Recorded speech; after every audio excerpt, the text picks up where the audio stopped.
Hello दोस्तों, नमस्कार। स्वागत है आपका संवेग आईएएस के यूट्यूब चैनल पर। दोस्तों, उत्तराखंड अपर पीसीएस का मेंस आयोजित किया जा चुका है। अब इसे थोड़ा समय हो भी चुका है, लेकिन कैंडिडेट्स के मन में ये जिज्ञासा रहती है कि उनका पेपर कैसा हुआ है और पेपर का ओवरऑल पैटर्न जो इस बार 2023 में आयोजित किया गया था वो कैसा रहा है। उस हिसाब से वो अपने परफॉर्मेंस को एनालाइज करना चाहते हैं। जिज्ञासा इस बात की भी होती है कि कट ऑफ मेंस की क्या रह सकती है। जितने भी कैंडिडेट्स हैं जिन्होंने मेंस लिखा है, क्या वो इंटरव्यू दे पाएंगे, और जो पेपर उन्हें कठिन लगा है क्या वो सभी को कठिन लगा है। इसी विषय पर कुछ बातों को डिस्कस करने के लिए फीडबैक के आधार पर संवेग आईएएस आपसे अपनी राय साझा करना चाहता है। देखिए, मेंस की कट ऑफ जिसके बारे में कैंडिडेट सबसे ज़्यादा जानना चाहते हैं, अगर तकनीकी रूप से देखें तो ये कट ऑफ 3 बातों पर निर्भर करती है। पहला, नंबर ऑफ सीट्स पर, दूसरा पेपर का जो डिफिकल्टी लेवल रहा है उस पर, तीसरा मार्किंग पैटर्न पर। अच्छी बात यह है कि हमें नंबर ऑफ सीट्स पता है। पेपर का डिफिकल्टी लेवल हम इस वीडियो में एनालाइज करने की कोशिश करेंगे। मार्किंग पैटर्न कैसा रहेगा ये तो फाइनल रिजल्ट के साथ ही पता चलेगा, लेकिन फिर भी हम पेपर को ज़रूर एनालाइज कर सकते हैं। देखिए, इस बार कुल 318 पदों के लिए एग्ज़ाम हुआ था, जिसे बाद में 313 कर दिया गया। इसमें डिप्टी कलेक्टर की 10 सीटें थीं, कारागार अधीक्षक की 3 सीटें, सहायक आयुक्त वित्त विभाग की 16 सीटें, जिला समाज कल्याण अधिकारी की 5 सीटें, पुलिस उपाधीक्षक की 10 सीटें थीं, और इसी प्रकार से अलग अलग डिपार्टमेंट्स में आप सीटों को अपनी स्क्रीन पर देख सकते हैं। तो निश्चित रूप से सीटों की संख्या 2016 से अगर हम कंपेयर करें तो लगभग 6 गुना थी। तो ये एक सिग्निफिकेंट फैक्टर हो सकता है कट ऑफ को अफेक्ट करने के लिए, लेकिन उतना ही सिग्निफिकेंट है पेपर का डिफिकल्टी लेवल। देखिए, इस एग्जाम में 7 पेपर होते हैं। हम सातों पेपर को एनालाइज करने की कोशिश करेंगे, जिससे एक मोटा मोटा अंदाजा लग सके कि नंबर ऑफ सीट्स के बाद क्या पेपर का डिफिकल्टी लेवल भी इस बार कट ऑफ को ऊपर या नीचे कर सकता है या नहीं। देखिए, संवेग आईएएस को कैंडिडेट से मिले फीडबैक के आधार पर ज़्यादातर कैंडिडेट्स को पॉलिटी एंड इंटरनेशनल रिलेशंस के पेपर ने परेशान किया, उसके साथ ही हिस्ट्री के भी पेपर ने थोड़ा बहुत परेशान किया। आइए सबसे पहले देख लेते हैं Indian polity, social justice and IR का जो पेपर था वो इस बार किस तरीके से डिजाइन था। अगर आप देखें तो इंटरनेशनल रिलेशंस और ऑर्गेनाइजेशन से इस बार लगभग 55% मार्क्स यानी 111 मार्क्स का पेपर 200 में से सिर्फ इसी टॉपिक से पूछा गया था। इसके बाद human resource and community development से 23 मार्क्स का पेपर पूछा गया था। उत्तराखंड स्पेशल से 48 मार्क्स का पेपर पूछा गया था।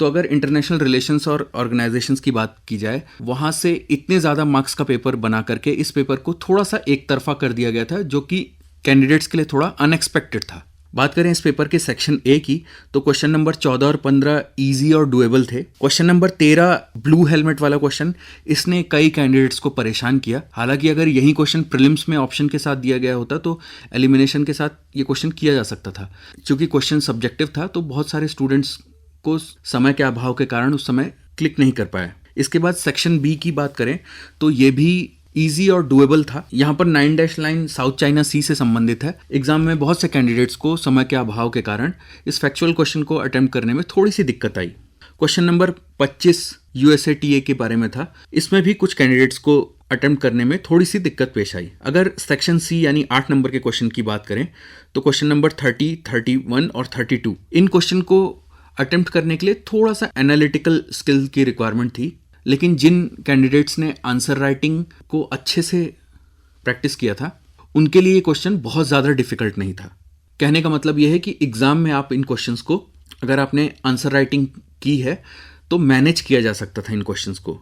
अगर सेक्शन डी की बात करें जो कि 16 नंबर के क्वेश्चन थे, यहाँ पर क्वेश्चंस की फ्रेमिंग बहुत ही अच्छी की गई थी और जो भी करंट इवेंट्स रहे हैं पिछले 1-2 सालों में उनको इस पेपर में स्पेस देने की कोशिश की गई थी। हालांकि ये ज़्यादातर क्वेश्चन इंटरनेशनल रिलेशन से ही संबंधित थे। आप देख सकते हैं क्वेश्चन G20 से भी आया था, COP27 से भी आया था, SCO से, SDG, UNSC, और एक क्वेश्चन जिसने कैंडिडेट्स को थोड़ा परेशान किया वो है इंडो अफ्रीकन रिलेशंस का। तो जिन कैंडिडेट्स ने इंटरनेशनल रिलेशंस की तैयारी थोड़ी अच्छे से की थी उनके लिए पॉलिटी एंड आईआर का पेपर थोड़ा ज़्यादा आसान महसूस हुआ होगा। तो ओवरऑल अगर पेपर 3 के एनालिसिस की बात करें तो इंटरनेशनल रिलेशंस ने इस पेपर को बहुत ही ज़्यादा तरीके से डोमिनेट किया था। जितने भी करंट इवेंट्स घटित हुए हैं पिछले 1 साल में उनको एग्जामिनेशन में जगह देने की कोशिश की गई थी। क्वेश्चंस को मोस्टली करंट अफेयर ओरिएंटेड बनाने की कोशिश की गई थी। कई क्वेश्चंस एग्जामिनेशन के 2-3 महीने पहले के करंट अफेयर्स से ही दे दिए गए थे। जो स्टैटिक पॉलिटी हम लोग लक्ष्मीकांत से पढ़ते हैं और एडमिनिस्ट्रेशन के टॉपिक को लगभग ना के बराबर जगह देने की कोशिश की गई थी। ह्यूमन रिसोर्स के टॉपिक को इकोनॉमिक स्कीम से लिंक करके क्वेश्चन फ्रेम करने की कोशिश की गई थी। उत्तराखंड गवर्नमेंट की रीसेंट स्कीम्स और पॉलिसीज पे क्वेश्चन फ्रेम करने की कोशिश की गई थी। ओवरऑल पेपर की बात करें तो डिफ़िकल्टी लेवल पे ये पेपर मॉडरेट नेचर का था। पेपर का नेचर डायनामिक भी था, लेकिन एक ही सेक्शन को ज़्यादा प्रेफरेंस दिए जाने की वजह से कई स्टूडेंट्स को एग्ज़ाम में मैनेज करना थोड़ा मुश्किल पड़ रहा था। पॉलिटी के बाद अगर बात करें तो कई स्टूडेंट्स को हिस्ट्री के पेपर को मैनेज करने में थोड़ी सी दिक्कत पेश आई। हालांकि इस बार मॉडर्न हिस्ट्री को सबसे ज़्यादा वेटेज दिया गया था। 78 मार्क्स के क्वेश्चन मॉडर्न हिस्ट्री से पूछे गए थे। इसके बाद मिडिवल हिस्ट्री से 65 मार्क्स, एंशिएंट हिस्ट्री से 45 मार्क्स और उत्तराखंड स्पेशल जो हिस्ट्री का पोर्शन है वहाँ से 60 मार्क्स के क्वेश्चन पूछे गए थे। अच्छी बात यह रही कि 16 मार्कर क्वेश्चन में 4 क्वेश्चन मॉडर्न हिस्ट्री से पूछे गए थे और 3 क्वेश्चन उत्तराखंड की हिस्ट्री से पूछे गए थे। इस वजह से ये पेपर स्टूडेंट्स के लिए मैनेजेबल रहा। लेकिन 8 मार्कर क्वेश्चन में 5 क्वेश्चन मिडिवल हिस्ट्री के दिए जाने से कई स्टूडेंट्स अपना हाईएस्ट परफॉर्मेंस इसमें नहीं दे पाए, क्योंकि मिडिवल हिस्ट्री के क्वेश्चन कई स्टूडेंट्स को मैनेज करने में थोड़ी सी डिफिकल्टी पेश आई। इस पूरे पेपर में 16 मार्कर का जो सेक्शन था वो सबसे ज़्यादा डुएबल था और उसे मैनेज करना आसान था। इस वजह से ये नहीं कहा जा सकता कि इस पेपर को करना बिल्कुल ही मुश्किल हो गया था, और इसी सेक्शन की वजह से ये पेपर डिफ़िकल्ट से मॉडरेट की ओर आ गया। 8 मार्कर वाले सेक्शन में हालांकि मिडिवल हिस्ट्री ने डोमिनेट किया, लेकिन अगर किसी ने आंसर राइटिंग की प्रैक्टिस अच्छे तरीके से की थी तो ये सेकंड मोस्ट डुएबल पार्ट था इस पेपर का। 2 मार्कर क्वेश्चन ज़्यादातर डायरेक्ट और फैक्चुअल थे। इनमें 15 में से 5 क्वेश्चन मॉडरेट और डिफ़िकल्ट नेचर के थे। वहीं 5 मार्कर क्वेश्चन की बात करें तो इन 10 क्वेश्चन में से 3 क्वेश्चन मॉडरेट नेचर के थे और इनमें मॉडर्न हिस्ट्री का एक भी क्वेश्चन नहीं था। अगर ओवरऑल पेपर की बात करें तो इसमें एंशिएंट हिस्ट्री का जो वेटेज है वो डिक्रीज हुआ है। हालांकि 16 मार्कर और 8 मार्कर के क्वेश्चन को अच्छी प्रैक्टिस वाले कैंडिडेट्स ने मैनेज करके इस पेपर को खराब स्थिति में जाने से बचा लिया है, लेकिन ओवरऑल फीडबैक के आधार पर यह पेपर मॉडरेट से डिफिकल्ट की ओर जाता हुआ दिखाई दिया। अब आइए तीसरे पेपर की बात करते हैं, जो कि है इकोनॉमिक एंड सोशल डेवलपमेंट का। यहाँ पर सबसे ज़्यादा क्वेश्चन उत्तराखंड स्पेशल से पूछे गए थे, यानी 84 मार्क्स से क्वेश्चन उत्तराखंड स्पेशल से आए थे। Public finance and monetary system से 72 मार्क्स के क्वेश्चन पूछे गए थे। इसके बाद इकोनॉमिक एंड सोशल डेवलपमेंट से 38 marks, planning and foreign trade से 28 मार्क्स और इंडियन एग्रीकल्चर एंड इंडस्ट्री से लगभग 26 मार्क्स के क्वेश्चन पूछे गए थे। अगर इस पेपर को समराइज करें तो उत्तराखंड का वेटेज जो है इस पेपर में सिग्निफिकेंटली इंक्रीज हुआ है। यहाँ पर उत्तराखंड गवर्नमेंट की स्कीम्स पर और पॉलिसीज पर फोकस था। इस बार का इकोनॉमिक्स का paper highly current affair oriented था। अगर आप उत्तराखंड का इकोनॉमिक सर्वे और बजट और नेशनल इकोनॉमिक सर्वे और बजट की तैयारी करके गए थे तो ये पेपर ऐसे कैंडिडेट्स के लिए बहुत ही इजी बन गया था। पूरे पेपर का जो ओवरऑल फोकस था वो अप्लाइड पार्ट पर ज़्यादा था। इस पेपर को हम बैलेंस्ड और इजी पेपर की कैटेगरी में रख सकते हैं। जिन कैंडिडेट्स ने बेसिक इकोनॉमिक्स के साथ करंट अफेयर्स जैसे इकोनॉमिक सर्वे और बजट पर भी बराबर फोकस किया था, उन कैंडिडेट्स के लिए पेपर बहुत ही ज़्यादा ईजी बन गया था। आइए अब देख लेते हैं पेपर 4th यानी geography of India and world. ये पेपर कैंडिडेट्स के लिए कैसा रहा। देखिए, अगर इस पेपर की बात की जाए तो सबसे ज़्यादा इंडियन ज्योग्राफी से 121 मार्क्स के क्वेश्चन पूछे गए थे। 47 मार्क्स के क्वेश्चन उत्तराखंड स्पेशल से, डिजास्टर मैनेजमेंट एंड एनवायरनमेंट से 37 मार्क्स के क्वेश्चन पूछे गए थे।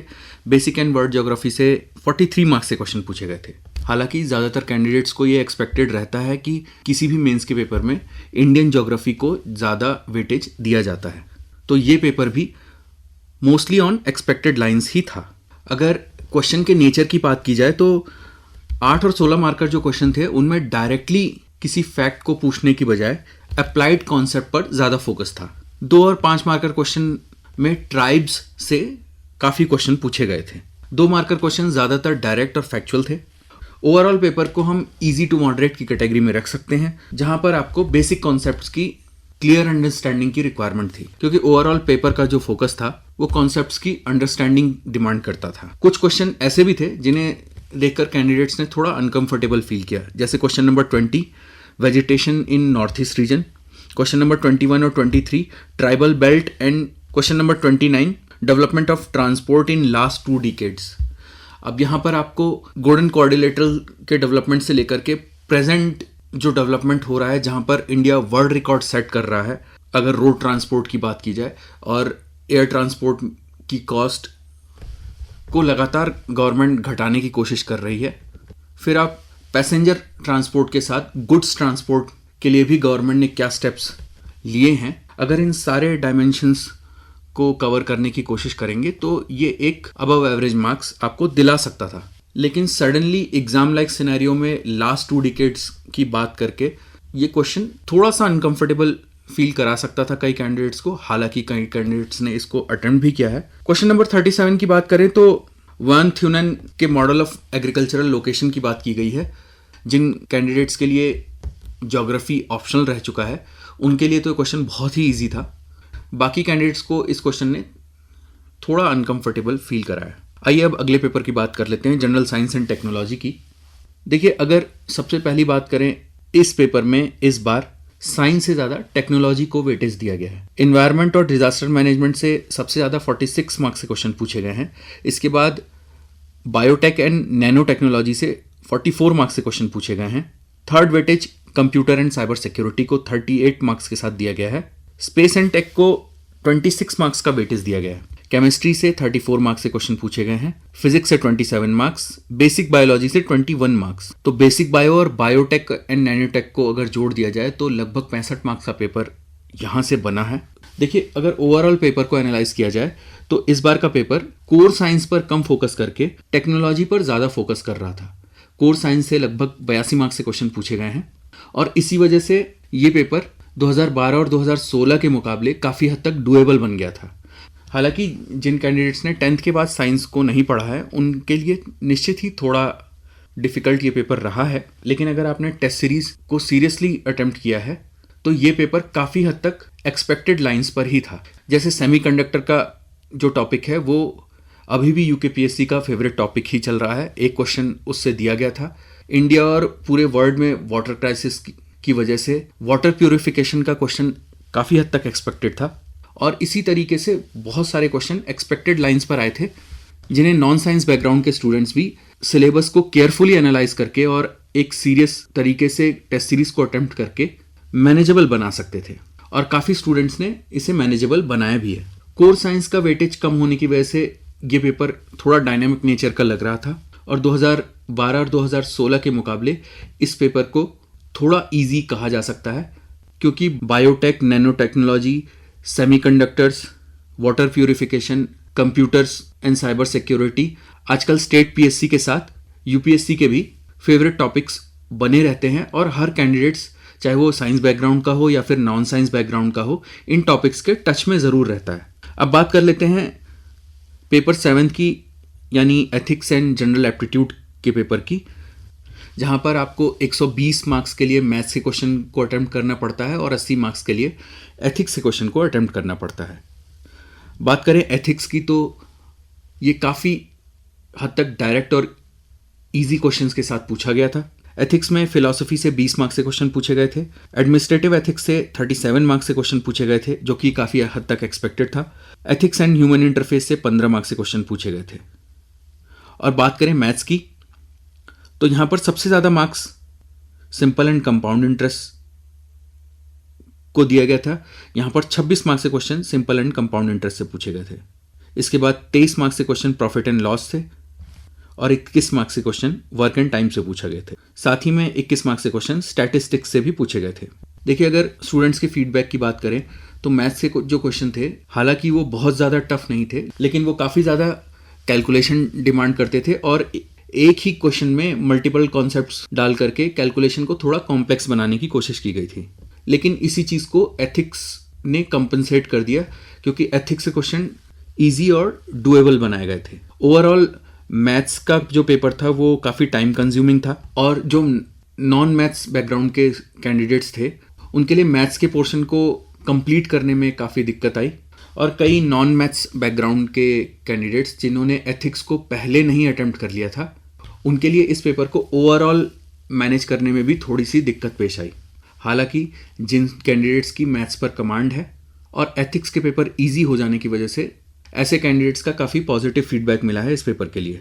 अब पहले पेपर यानी हिंदी के पेपर की अगर बात करें तो ये पेपर 2012 और 2016 के मुकाबले इस बार काफ़ी कैंडिडेट्स को ईजी लग रहा था क्योंकि जो ग्रामर क्वेश्चन में डाली गई थी वो काफ़ी हद तक ईजियर साइड पर थी और प्रीवियस ईयर पेपर के लाइन लेंथ पर ही डिजाइन की गई थी। ऐसे के ऑप्शंस इस प्रकार से दिए गए थे कि हर कैंडिडेट्स जो तैयारी करके आया है उसके लिए कुछ ना कुछ ऐसे में पॉजिटिव ही नजर आ रहा था। मानकीकरण, कंप्यूटर और पत्र लेखन के क्वेश्चंस इजी डाले गए थे जिनमें कैंडिडेट्स को ज्यादा सोचने के लिए मजबूर ना किया जाए।